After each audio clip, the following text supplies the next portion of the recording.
Segunda-feira, 22 de outubro de 2018.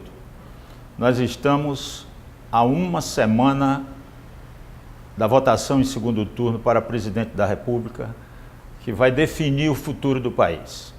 Neste final de semana, nós tivemos aqui em Vitória duas grandes manifestações. No sábado, em favor de Fernando Haddad, e ontem, no domingo, para Jair Bolsonaro. As duas grandes lideranças aqui do Estado que tiveram o apoio do Bolsonaro não se deram bem.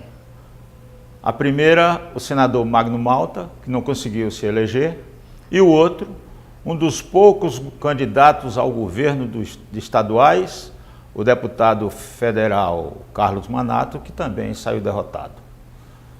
Nós experimentamos e vivenciamos nesses dias o acirramento dos ânimos, um discurso de ódio de um lado, discurso também de outro lado, e o país está vivendo numa situação, um clima que lembra o final da Guerra Fria. Lembra a Guerra Fria que terminou em 1991, quando os Estados Unidos e a então União Soviética os Estados Unidos levantaram o fantasma do comunismo.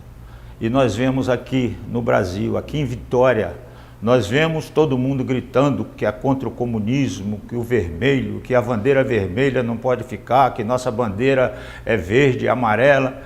E eu me pergunto, alguma vez já quiseram mudar a bandeira do verde e amarela para a bandeira vermelha? Pelo que me consta, não. O mais interessante é que nós vemos os chamados templos evangélicos, as chamadas igrejas evangélicas transformadas em palanques eleitorais nessa política, nessa campanha, durante toda a campanha política, especialmente no segundo turno. Teve até uma liderança religiosa que imprimiu cartilhas e está distribuindo ao povo para votar em Bolsonaro, porque nós temos que ser contra o comunismo. Mas que comunismo é esse? O comunismo acabou com a derrubada do Muro de Berlim em 1991, se eu não estou enganado. E de lá para cá, começou uma nova ordem mundial, com o poderio pela globalização, o poder dos mercados que querem implantar aqui. E esses ditos evangélicos, essas ditas lideranças religiosas, abraçaram esse contexto, abraçaram esse discurso que é falso e se juntaram com a bancada evangélica no Congresso Nacional, a bancada do agronegócio, que é chamada bancada do boi, e a bancada da bala, que é a bancada da indústria bélica, a indústria armamentista. E esse discurso de ódio está aí nas chamadas igrejas evangélicas, totalmente diferente daquilo que pegou o Cristo, que é o líder dessas igrejas.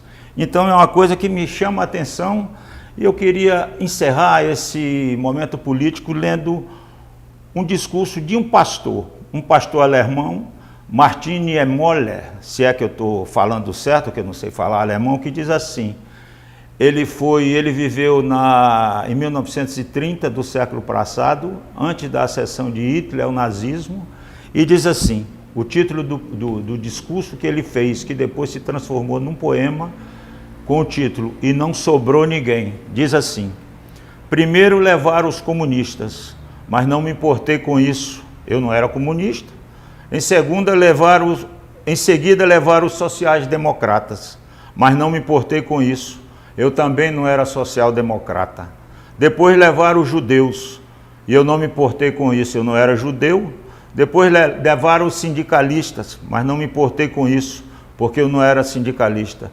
Depois levaram os católicos, mas eu não era católico, então agora estão me levando, mas já é tarde, não há ninguém para se importar com isso.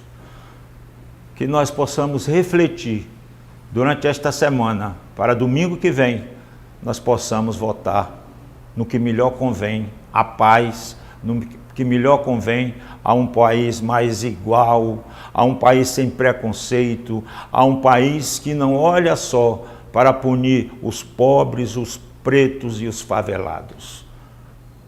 Esse e outros assuntos você vê em Século Diário. Até a próxima.